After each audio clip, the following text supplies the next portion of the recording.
Welcome, everyone, and thank you for being here today. It's really exciting to be able to connect with so many people from different countries and backgrounds. My name is Alan Barbieri. I'm the head of programs and partnerships at the Human Safety Net. And the Human Safety Net is the foundation that was initiated by Generali now 4 years ago already. And I will be moderating this exciting webinar today. Of course, I'm not alone here, no worries. We have speakers actually coming from all over the world and representing 3 different organizations.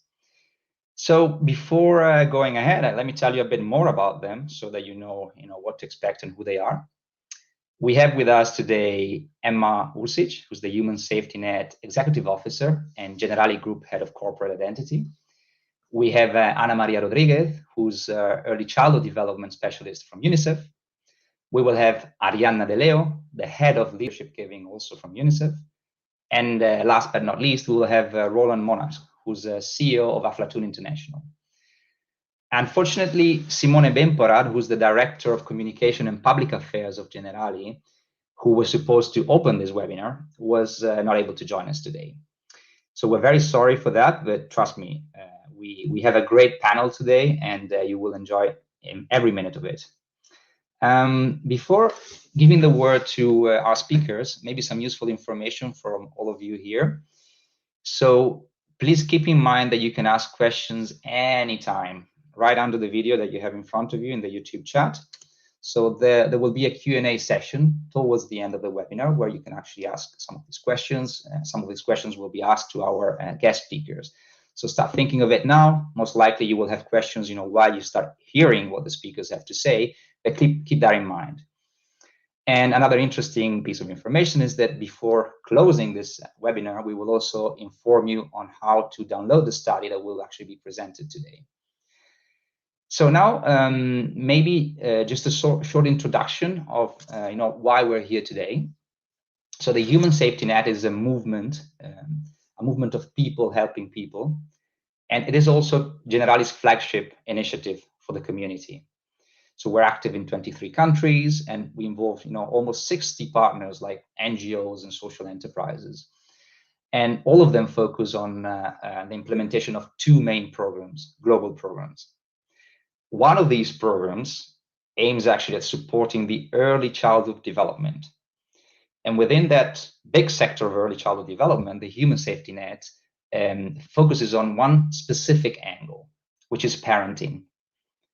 So our NGO partners all around the world do provide a mix of parenting workshops, some home visiting programs and centers where parents actually can spend time playing and bonding with their young children. Why is this important? Because by working in this sector now for a few years and by interacting with experts in the field, just like our guest speakers today that you will hear, there's something that we realized. And we did realize that there is growing evidence around the fact that caregivers are, most able to provide their children with the nurturing care that is needed when they are secure. And what does secure mean? Secure means being secure in an emotional way, in a social way, and in a financial way. Well, if the first 2, the emotional and social component, are normally covered pretty well by the existing parenting programs, which are actually the ones that the Human Safety Net have been supporting for more than 4 years now, it is not the same for the financial part. Most of the times the financial component is missing from what I would call a traditional parenting support. And this is exactly what this program, which is called Financial Education for Parents, is about providing this piece of financial education to parents, often living in vulnerable situations as well. And we're doing this in collaboration with 2 great partners, UNICEF and Aflatun International, who are partners in this project. Having said that, I won't go any deeper, and without any further ado, I will actually take the chance to introduce our first speaker of today, Emma Ursic, who is the Human Safety Net Executive Officer and Generali Group Head of Corporate Identity. So Emma, good morning. Hi, hello Alan, hello to all the participants. I hope you can hear me. Yep. Yes, we can hear you. Good. Yes, very Good. So well. that's already a success. So now, wonderful to be together. Let me just give you a welcome on behalf of the Human Safety Net and say thank you. I think the first thing I want to say is thank you to the 20,000 colleagues of Generali who decided to donate part of their shares that they were given by Generali for the Human Safety Net. And this is why it's possible for us to initiate this new program within the wider remit, as Alan was explaining, of what we do with the families program. So thank you to each and every one of them for that. And we look forward to being, I know some of them are in the call today, to being involved and working together as we roll out this program, first with these two pilots in Italy and Indonesia, and then looking forward for a wider distribution of this great work which has been started. Of course, thank you to Aflatun, because it's with Aflatun that this all started. As Alan said, it's always important before we start doing something to look at what there already is. So what is available? How does it work? Where are the gaps? And that was the starting point for the work we then developed together with UNICEF. So thank you to UNICEF for co-designing with the Human Safety Net this pilot and leading its implementation. And one final word, I would like to say thank you to the FEDUF, the Italian Foundation for Financial Education, because they will be helping us adapt the materials for the Italian context. So this is a program that was born from the very beginning global, but with always in mind the idea that we, of course, need to adapt it to each different context. But as Alan was saying, I think what we saw was that there are, of course, many financial education programs and there are many parenting programs, but there is not a lot of crossover between the two. So typically in the parenting programs, you have delivery of information of health, nutrition, caregiving, but not a lot on the finance. And that's a really important element of strengthening families, even more so now after COVID, where there are statistics saying 150 million further children are now under the poverty line. So it was important before, it's even more important now from the point of view of the demand and the necessity. On the other hand, in terms of financial literacy, there are programs, but they are not necessarily geared, from what we've seen and understood and researched, to the most vulnerable. So the type of content that is delivered, the way and the channels that are used for delivery do not necessarily reach some of the people who need it the most in a situation of scarce resources. And of course, it's very well to deliver the parenting content, but if there's a stressful and anxiety-inducing situation in terms of the finances and the stability of the family, on the rent, on the bills, on the basic necessities, of course, this cannot be ignored, and it's a really important element to stabilize the family and give social agency to the people that we work with. So that was the reason from the point of view of the need, and Aflatun can explain it better than me later and go into the detail. In terms of why are we doing this as Generali, I guess it seems quite obvious that we are a financial services company. So it's something that we feel is quite close to what a lot of our people do every day in delivering services to the customers. And even there, the need is pretty big, because Standard and Poor's survey on financial literacy indicates that in low and middle income countries, the financial literacy rate is about between 20 and 40%. And even in Italy, which is a high income country, that is no more than 40%, which is pretty low.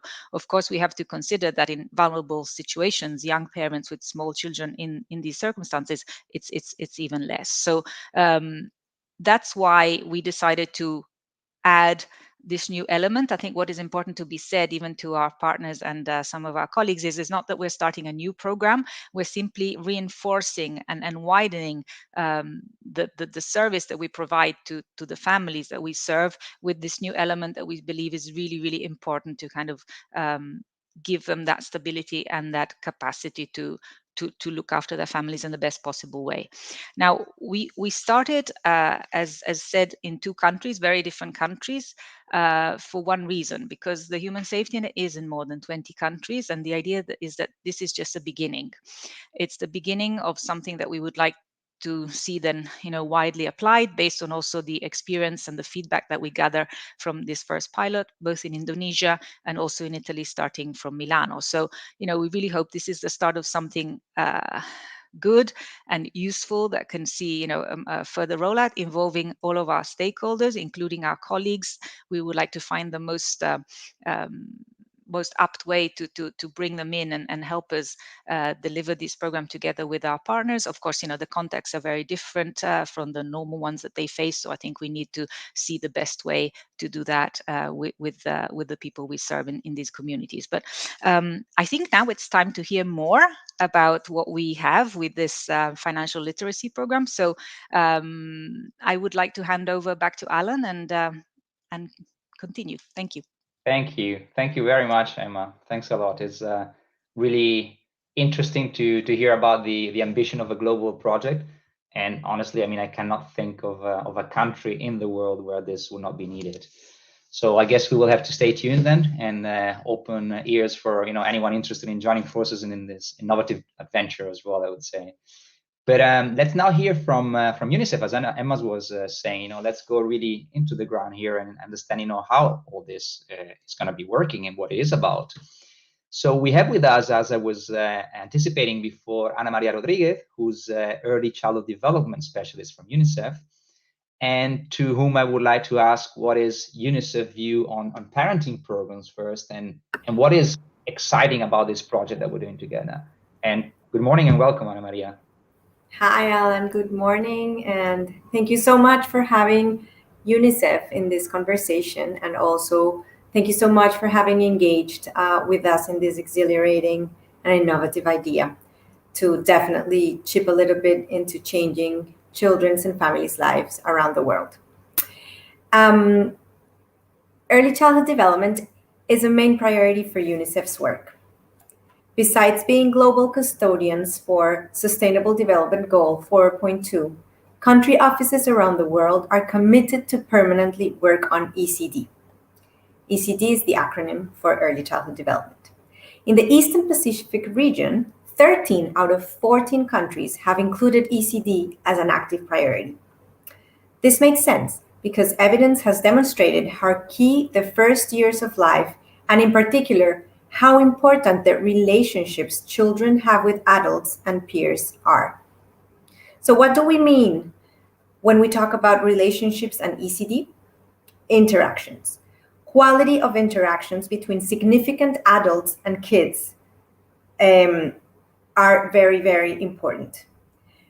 Good, safe, and solid relationships between young children and their significant adults are called responsive caregiving. This is not hard to do or unnatural, but parenting does not come with a handbook. And the truth is that we all need a little help to master responsive caregiving. Those who are parents know what I mean. Giving tips, practical tips, easy tips for caregivers and parents is usually known as parenting programs. And they give us a universe of possibilities as how and what to talk to parents about. We also know now that teaching programs are not enough for parents, especially for those most vulnerable. Family-friendly packages that really support families so that they can actually provide responsive caregiving are most needed. For example, paid parental leave, breastfeeding facilities, childcare, universal child benefits are some examples. And what's even better about these family-friendly policies is that the private sector is called very strongly to action here. So when families are supported, and when we're talking about parenting programs, we know now that something that acts like a true stressor in families, vulnerable families in particular, is the issue of finances, both due to the lack of them or because they have been involved or facing sudden crises, shocks, moments of emergencies, etc. These situations hamper their abilities to take care in a responsive way of their children, ultimately affecting their overall development. Here's where our interesting project of financial literacy comes to play a key role with our parenting programs. Are we able to provide tools for families with young children that will allow them to be able to prepare for a crisis, such as the COVID-19 pandemic? And this is why we're looking forward to attaining with this very, very interesting project. This is for UNICEF a priority, of course. It is within our global guidelines, and it's what we're pushing forward every day in our work. Thank you, Alan. Over to you. Thank you very much, Ana Maria. That was really, really interesting.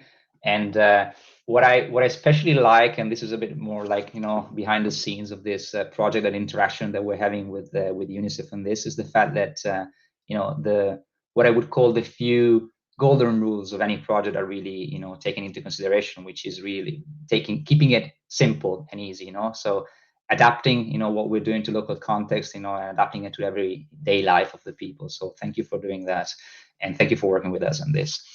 But let's now go ahead and let's go with our next guest, who is the CEO of Aflatun International. I mentioned him before, Roland Monard.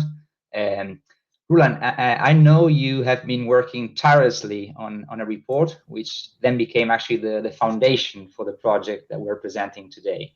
Would you be able to tell us a bit more about this study? And especially, I would say maybe an angle that's really interesting. Is there really evidence on the importance of financial education for parents?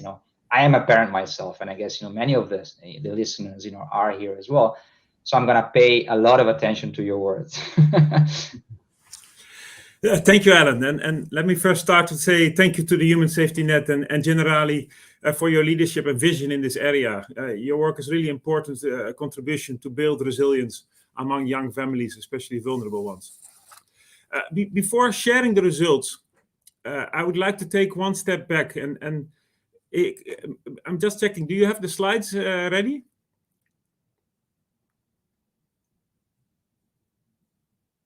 Alan? They should be coming now. Okay. I don't want to rush it. Okay, so next slide, please. So before sharing the results of the study, I would like to take one step back and a quick note on why financial education for young parents. And first of all, as we heard already, it's really important that parents manage their resources well to care for their children. But there are also other reasons. Parents also have a responsibility and a role to teach their children financial skills. So that's the second reason why it's important. And thirdly, it's of course to overall improve other aspects of parents' lives, like financial skills to buying a car and insurance and building more general financial resilience among young parents. Next slide, please. So today we are focusing on financial education to ensure parents use resources wisely to take care of their children. Next slide, please.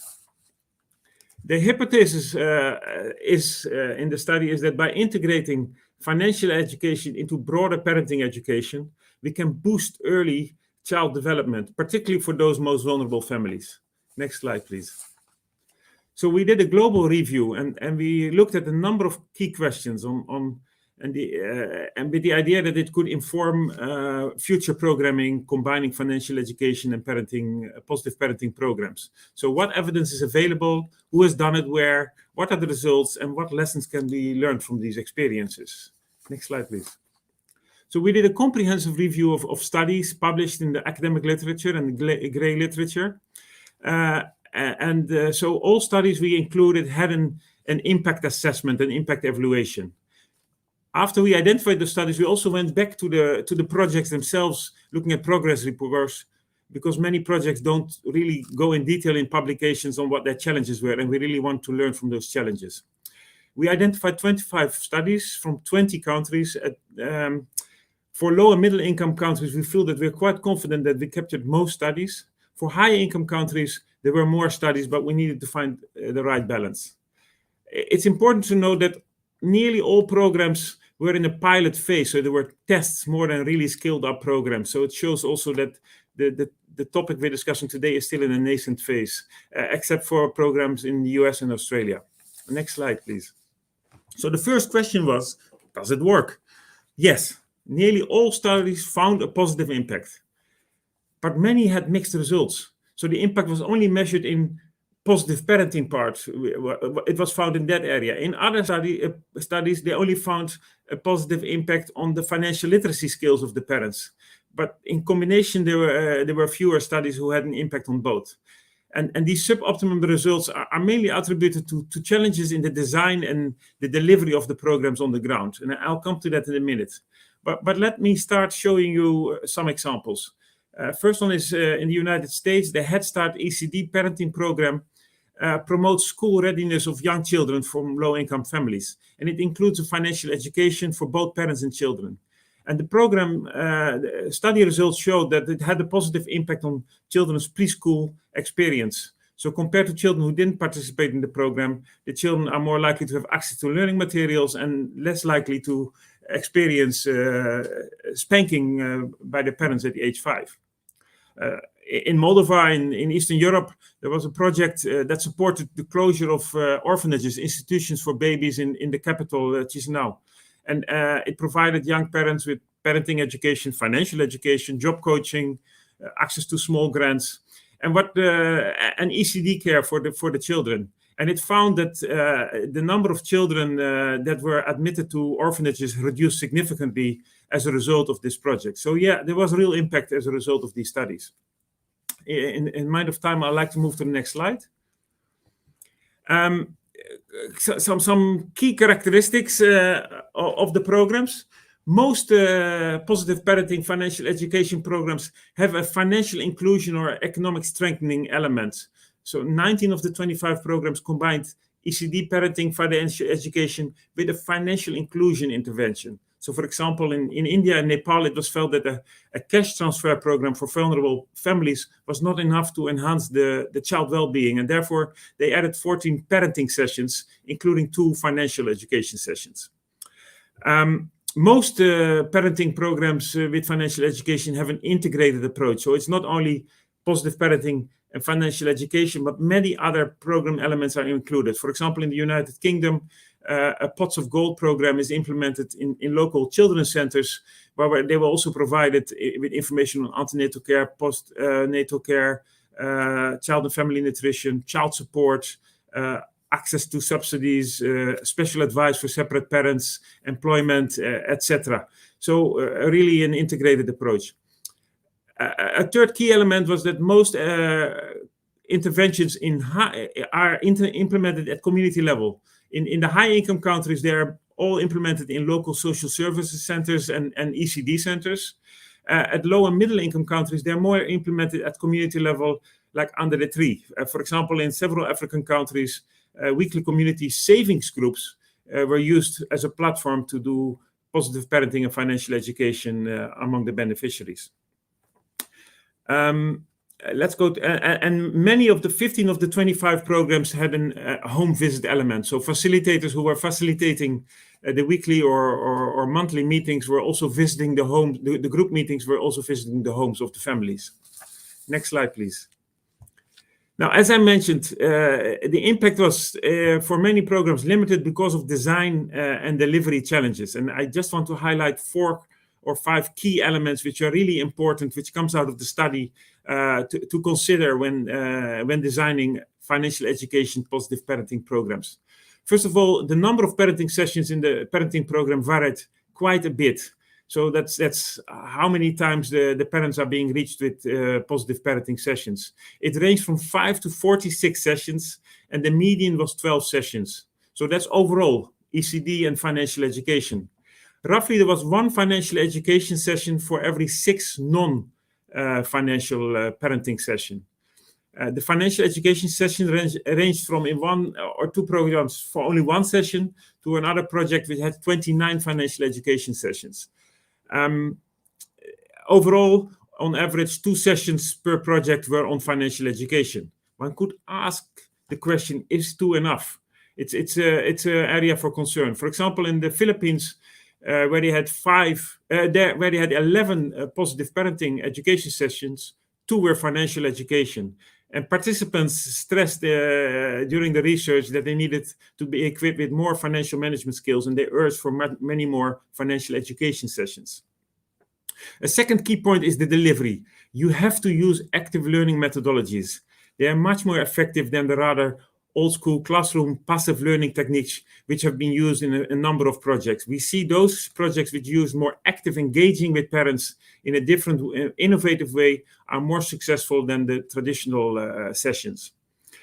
The location of delivery is also very important to ensure attendance and retention. For example, in Indonesia, the financial parenting session were organized at the local government office of the cash grant scheme.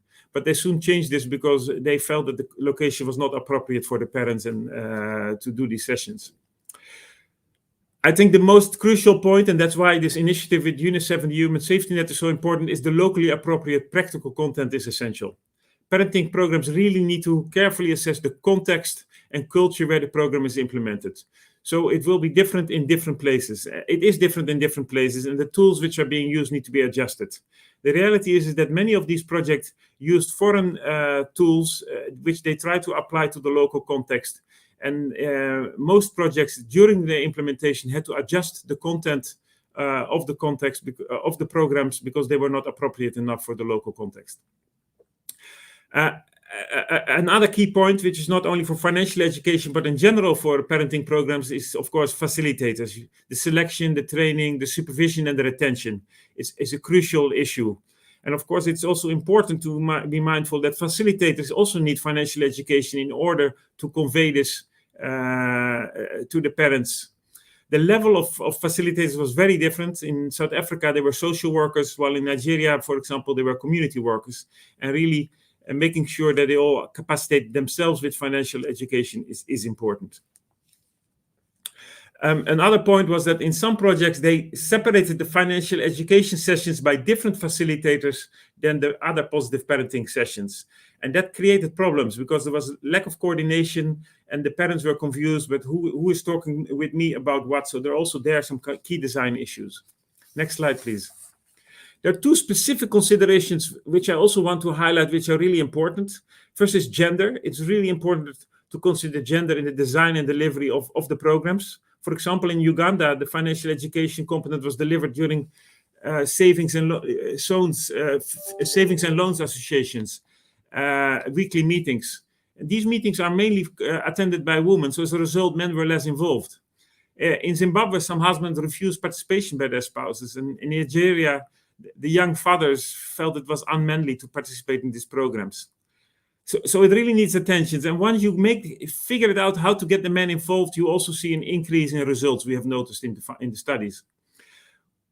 Secondly is the most vulnerable. While all programs focused on vulnerable families, several programs had difficulties in reaching the most vulnerable among the vulnerable. For example, the village and saving loan schemes in several African countries are not including the most destitute families because they are not able to save. And as a result of that, they are naturally out-selected of the programs. In other countries, also in the more developed countries like in New Zealand, there were serious challenges to reach the most disadvantaged families, even with offices in the poor neighborhoods because of several issues. Next slide, please. Most projects and programs were time-bound and donor-funded, and sustainability and scale is really important to consider when you design these programs. Interestingly, several projects stated that their sustainability approach was including financial education for parents. Others felt that linking the cash grant scheme or a village and savings loan association scheme combined with financial education was their sustainability approach. Another strategy was building everything around community structures so that when the project would end, the community would be able to take over, including with community volunteers. With regard to scale, there were only few programs which were really at scale. As I mentioned before, it seems that linking the program to existing social services like cash grant schemes is the most sustainable way because these are schemes which are already accepted by governments and they also have systems to identify the most vulnerable who can benefit from it. Let me continue to the next and final slide. Combining financial education with positive parenting, ECD parenting programs works. It does strengthen parents' capacity to care for their children. However, many programs had design and implementation issues, and there, as a result, suboptimal results. I've only highlighted a number of the issues in this presentation, but the full report provides an overview of a broader range of challenges, and they are specified there. In very short, for future design, it's important to consider tools which can be adjusted to the local needs, local context, and local delivery approaches. Use active learning methodology, link parenting programs to financial inclusion programs, aside from the financial education, like cash transfer savings schemes. And it will also important to highlight that additional research is needed. How many dosage is 2 enough? Should it be 10? Should it be, how many should it be? Should be focusing on financial? How many should be focusing on other ECD parenting sessions? Should we combine financial education for children with financial education for parents? What different delivery models are possible? What can we do with digital? So many other opportunities, and I really think that the project by the Human Safety Net and UNICEF are a key opportunity to further look into this. Thank you so much. Thank you, Roland. Thanks a lot. I know it's not easy to summarize in a few minutes such a report, so thank you for trying to do that in the best possible way. I noted down some of the things that you were mentioning, the fact that it's a nascent sector, really. So, I mean, I'm happy to hear that, and the confirmation on that there's a lot out there that has been tried, but still tested, still like in the pilot phase. So we're adding on that. And, the local adaptation importance, I think, is also like a point that I would like to stress here, because, probably with the reach in 23 countries that we have with the Human Safety Net, that, could really be a good start, to really make, that first step into implementing it in different parts of the world. And the sustainability and the scale up, I think, also like points that are well taken and that we need to look into as well. And I think it makes a lot of sense. The one thing, though, I think that would be the key takeaway for me after listening to you, Roland, would be the fact that combining financial education with early child development programs works. That's all I needed to know for now. And so thank you for making such a complex study sound so easy. I'm sure that I speak on behalf of many others that were listening. But back now to UNICEF, to learn a little bit more about the project on the ground. And we will hear voices from Indonesia, from Italy, with, again, Anna Maria, who spoke before, and Arianna De Leo, who's the head of leadership giving, also from UNICEF. So I will give you the floor, Anna Maria, and please. Thank you, Alan. Okay, so this is, we've reached the most exciting part of our conversation today.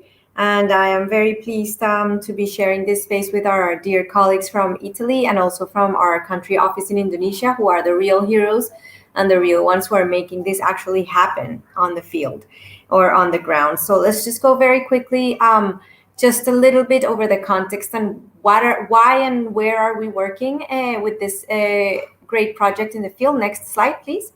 And so we're going to talk a little bit about our context and where are we in Indonesia. In Indonesia right now, we're working in West Papua principally. And this is a province which only 25% of villages have at least one ECD center. So we're talking about a very challenging area of the country when we talk about access to services for young children. And also that we're talking about readiness to progress to higher levels of education being only half of the population in this province. Next slide, please. We're also looking at an estimate of over 40,000 families, or we're talking about 12,000 households who are in extreme poverty in this particular region, and COVID-19 has exacerbated these conditions. So we know now for a fact that most, like 62% of parents have felt that COVID-19 has had a negative impact in their children's education. And this is where I want to focus. 40% of families' economies have suffered in this survey that our country office has developed. And this kind of is an eye-opener as well. And it's a very straightforward information that we have been using very, very consciously in order to set up and get rolling this project. Next slide, please. So what is our project? Our project that we have been working on and that we're actually currently piloting has two main ways of being kind of like directed to families. On one side, we have a paper-based module, which is directly, and that was the initial plan. We would have many sessions with families, but also because of COVID-19 and because we were thinking about possibilities of, as Alan was telling us, to make it larger and more sustainable and scalable. We know for a fact that a digital module is also very, very useful in order for us to get more parents involved, more communities, and more context eventually. So we are having these training modules that are using active learning methods that are easy to adapt to local context and are easily adapted to everyday's life. I can't remember right now. I think it was Alan who was, no, sorry, I was actually Roland in our last presentation, who was telling us about the importance of teaching children on what is this issue about money and finances, even from a young age. And this is also a very, very important opportunity to have responsive caregiving moments between caregivers and parents and young children. This can also, we know now, that can be integrated into existing parenting groups and parenting programs. As I was telling you before, it should be a part of all this policy and family policy support packages that we talk about. And also we're thinking, or we think, and this is something that we will definitely learn in the future, not very far from now, that when parents have been able to complete these modules, they would be able to develop their potential to be agents of change in building healthy financial conditions for themselves and their children. Next slide, please. So we're just going to take you through very quickly to what our digital modules look like, and we're going to show you a demo of what families see on their mobile phones when they're working on this project, on these modules, I'm sorry. And we have 10 modules. We have 10 modules that are actually very useful even for any of us. We're talking about understanding our financial health, identifying sources of income, identifying our needs versus our wants in order for us to make decisions on financing, smart saving. Why save? Why do we need to save money? Let's learn how to make a budget. Spending responsibly, and this is very tied into the needs and wants. Borrowing money. We know this is for a fact something that everybody does. There are ways to do it smarter than others. And we also know that these vulnerable families usually get caught up in not very efficient, effective, or even very safe lines of borrowing money.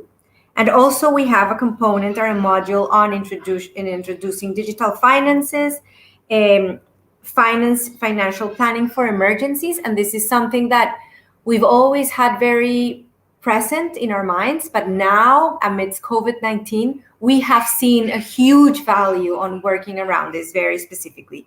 And also, last but not least, the last module is investing in our children's future. And so these are the 10 modules that we have, both paper-based and digitally. And these modules are adaptable. They are self-paced. So a person can go. We're seeing right now is an automatic demo, but actually, as you can see, there's like a mouse going over the screen, and you can take yourself throughout the course at your own pace. So this is very innovative as well. So it's very self-taught.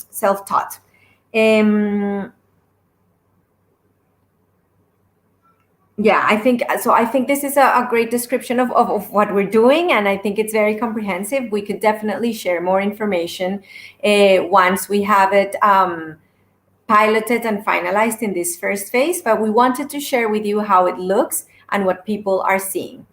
Next, please.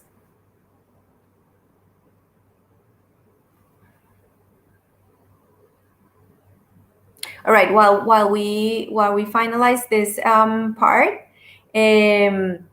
yes. So I would like to give the word now to my colleague Ariana from UNICEF in Italy.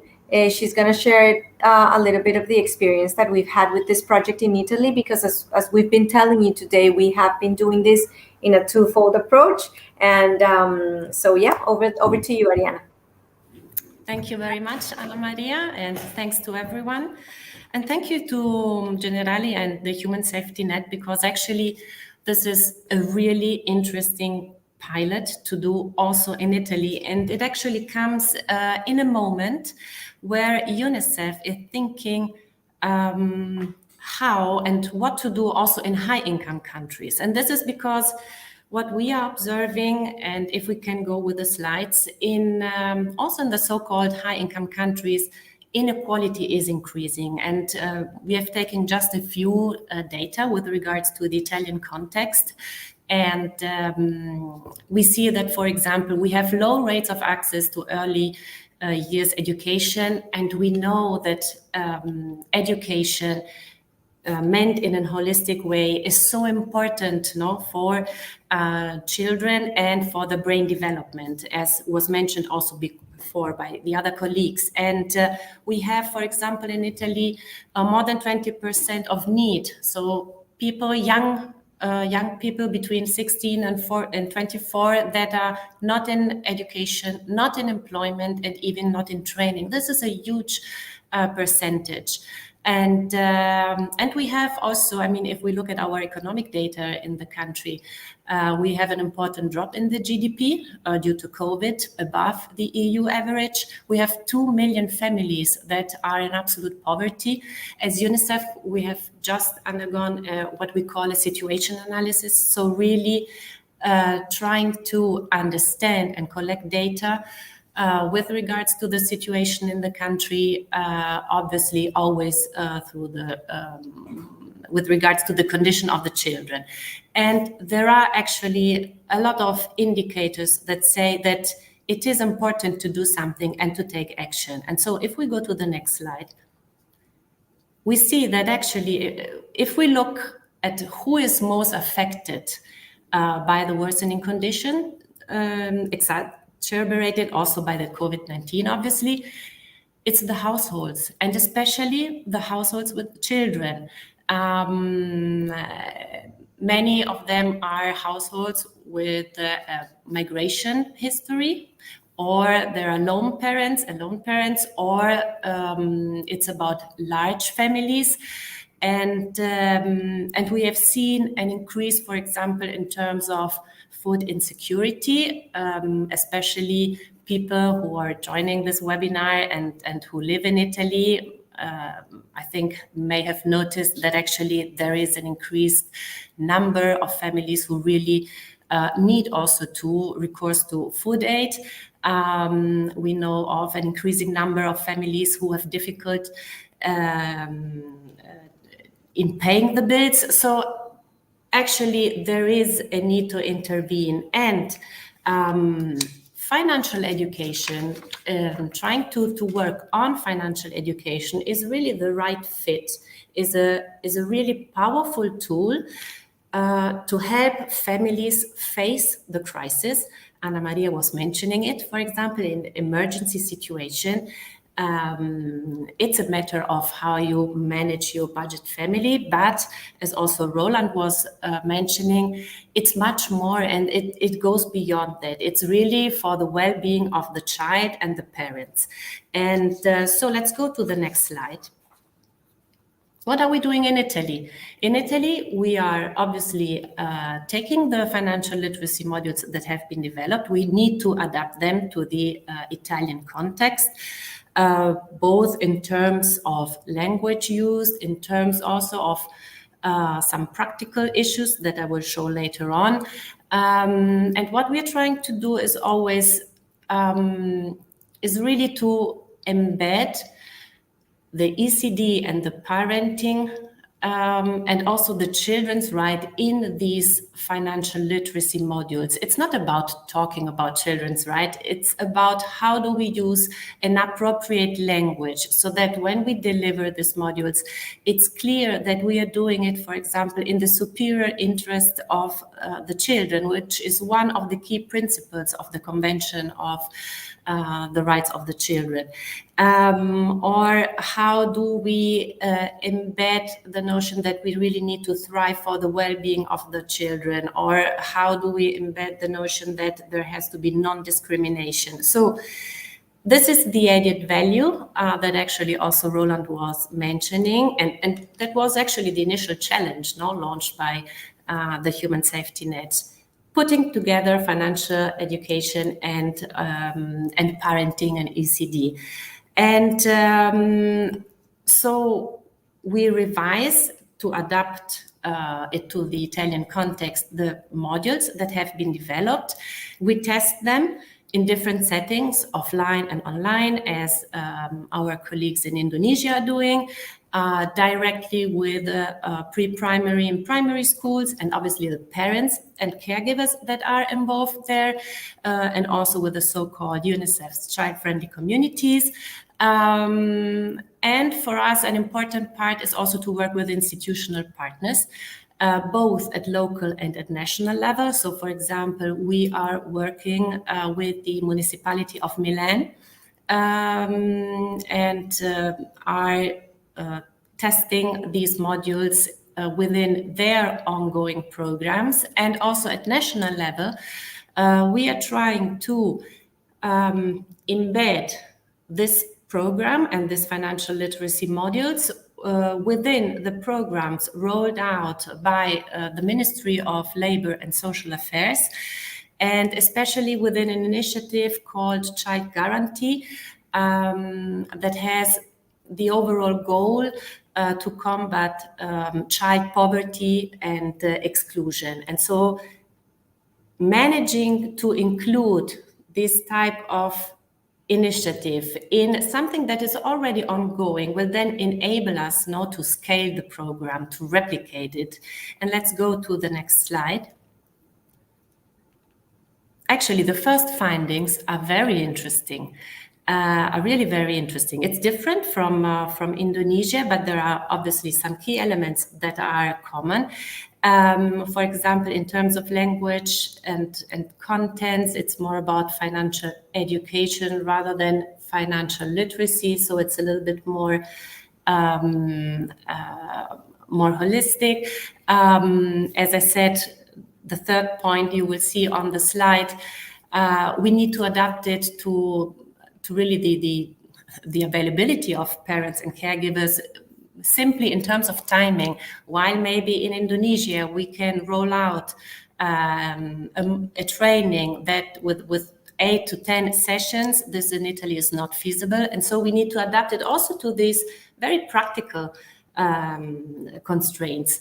And but I think the most interesting finding we have so far is really this combination, no? And so Alan, I hope you're happy, but it's really the combination. Why the commune, the municipality of Milan has decided actually to roll out the pilot together with us, because it's not about delivering financial education to vulnerable people. These are things that already exist, but it's because it is embedded into a larger view, into let's say a perspective that wants really to increase the parenting skills, wants to equip the parents and caregivers with a tool in the interest of the children and in the interest of their well-being. And this is something additional. This is really something that is from the perspective of an institutional partner like the municipality of Milan, that is innovative and that is strategic. So actually they are going to top up their existing programs with these financial literacy module. We are working on it. We are working on it together with the municipality, but also with a series of other stakeholders and a civil society organization. And it's an interesting perspective, because it means that the program is sustainable. It means it could be replicated. Now, once, we end the pilot, let's see if we could replicate in other municipalities of Italy, and also with other stakeholders and NGOs working on parenting. If I think of all the THSN partners, so it's replicable at local level, and maybe also in other countries, in other European countries that have a similar context as the Italian one, and therefore we are also working to see to bring it also at a national level with the Ministry of Labor and Social Affairs, because also then we really try to reach with this effective tool every child. UNICEF says always for every child, no? And that means that you really need to think since the beginning to include and to test an initiative like this, already thinking about the future sustainability, the replicability of an intervention. And I think, yes, this is really, as a first finding, very relevant to us, because it confirms what came out from the research of Aflatun, and it, in a certain way, goes in a direction that initially, when we were talking also to THSN, was in our thinking. We were thinking, yes, it could be very interesting to include the financial education as a really powerful tool to equip parents and caregivers with it, but we hadn't a response yet from the ground, from the people and the partners and stakeholders who are actually then doing the things. So I think it's for us very interesting, and first findings are encouraging. And so thank you very much for this opportunity. And over to you. Thank you, Arianna. Thank you very much, and thank you, Anna Maria, as well. Well, yes, I agree, Arianna. It's there's been a lot that has been done in the past year and a half since we started working on this project, on the design of it, and it needed a lot of attention. So I would like to thank both UNICEF and Aflatun for supporting us on this, because it's been very, very exciting, and also like the first results, as you're saying now, are paying off. Basically, they're showing that there's need for this, and we should be doing more of that. Well, I am sure, like I see that we have a few minutes left, so I'm sure, there's at this point, I saw that a couple of questions came in, for our panelists. I remind you, you can write questions, right under the video on YouTube. Maybe, there's this, actually, I will take the chance, since I have an open mic, to ask the first question here, because there's something I would really like to ask at this point, which is, I was wondering really how, local, regional and national governments can be involved in these pilots, and would that, I guess that would be the way to basically have a reach in a systemic way, right? And I guess anyone from UNICEF can take this this question, and I know you have also UNICEF colleagues from the ground in Indonesia there, so feel free.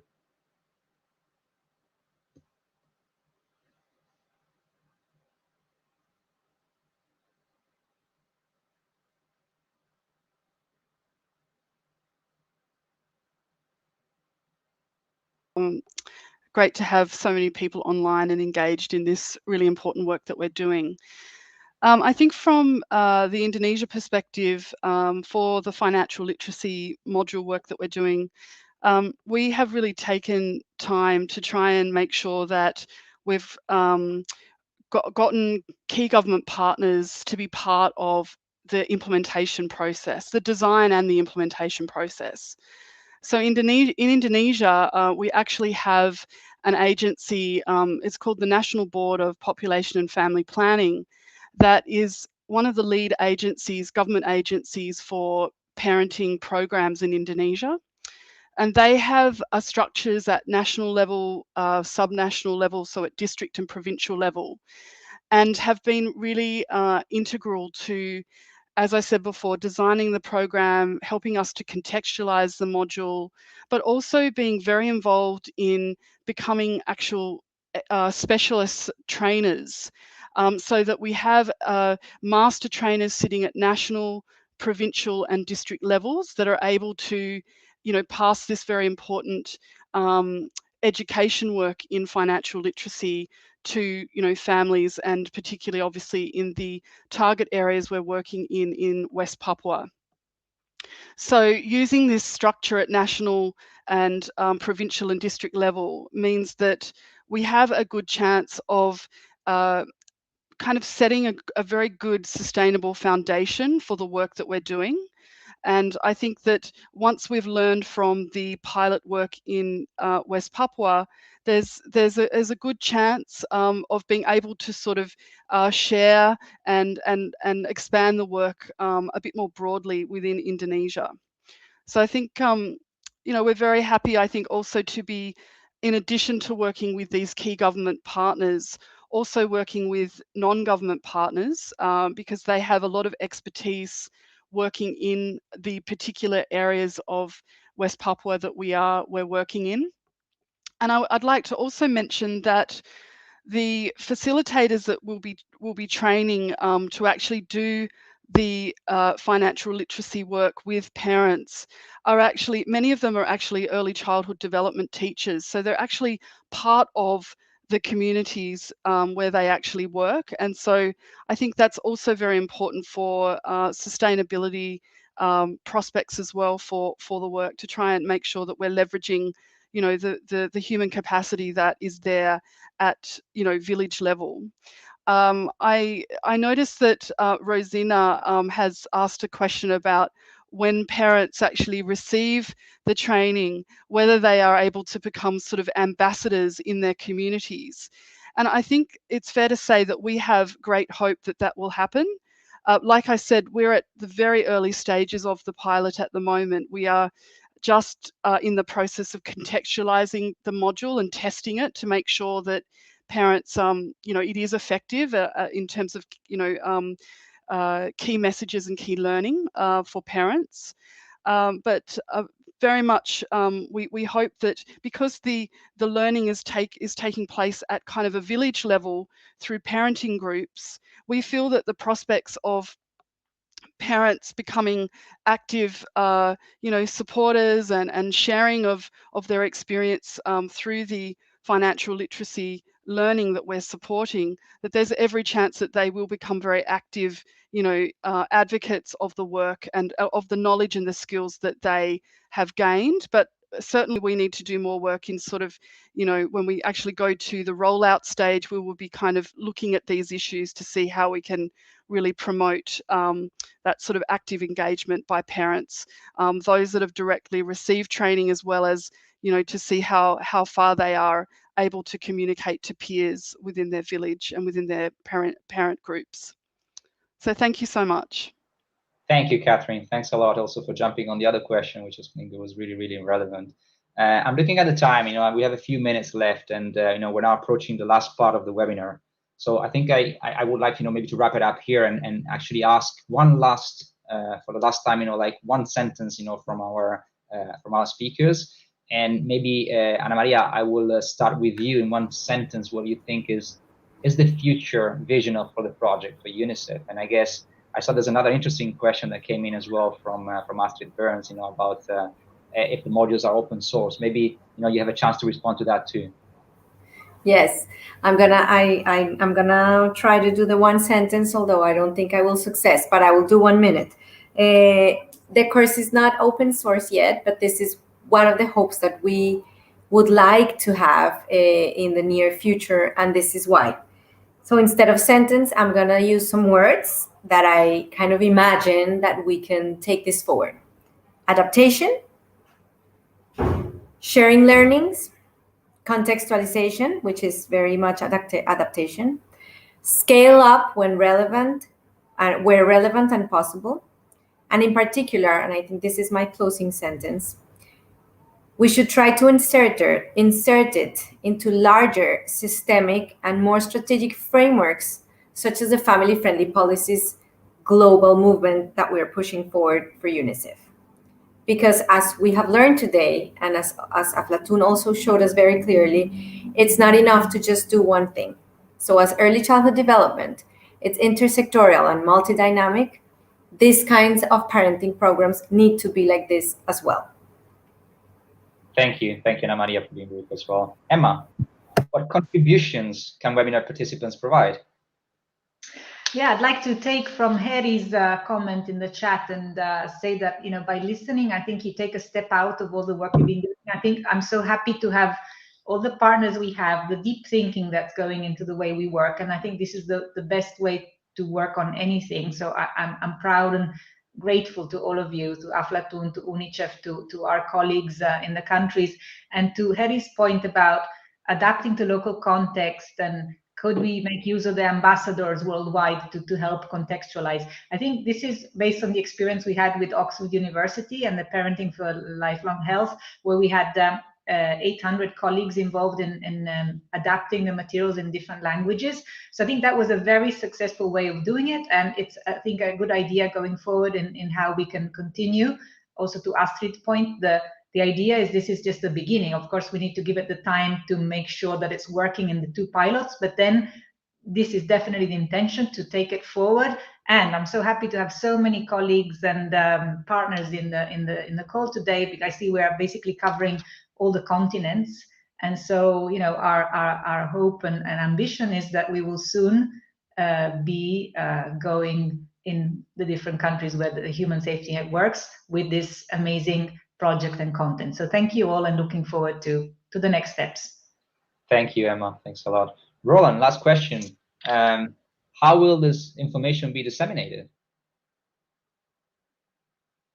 You're on mute, Roland, we cannot hear you. In many different ways, Ellen. First of all, of course, it will be shared on the internet, on your website, and I'm sure on many other websites as well. It's important to share this to a wide range of international stakeholders. And for me, I'm thinking, for example, Aflatun works on cash grant schemes with WFP in 10 countries, where we will share it and see how we can link it to those systems. We work with a global network of village and savings and loans associations. We will organize webinars for them, the cooperative movement around the world.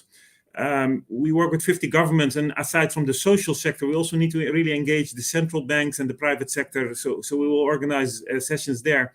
And then finally, Aflatun itself has a network of 300 organizations in over 100 countries. And our network has said, because we focus on financial education for children, and the network, there are hundreds of organizations who said, Aflatun, we want financial education for parents. So for us, it's becoming a priority, and this study and the experience by the Human Safety Net and UNICEF will feed into that very much so. Thank you, Roland. Thank you all. And as Roland anticipated, we're happy to share with you, actually, with all of you, the study that has been presented today. And you're going to be able to find it online on the Human Safety Net page, which should appear. Here we go right now. As for the implementation of the activities in the 2 pilot countries, these will continue in the coming months, and more evidence will be collected to show that parents and financial education are really not 2 different worlds, but one, really, that can contribute to a better future for the next generations. So I would like to close it here, and thank you all for being here today, and thank you for to the wonderful speakers that we had, to all of those that helped us organizing this webinar, and again, a special thank you to our Generali colleagues who made all of this possible in the first place. Have a good rest of the day, and see you at the next appointment with the Human Safety Net. Bye. Bye. Bye-bye.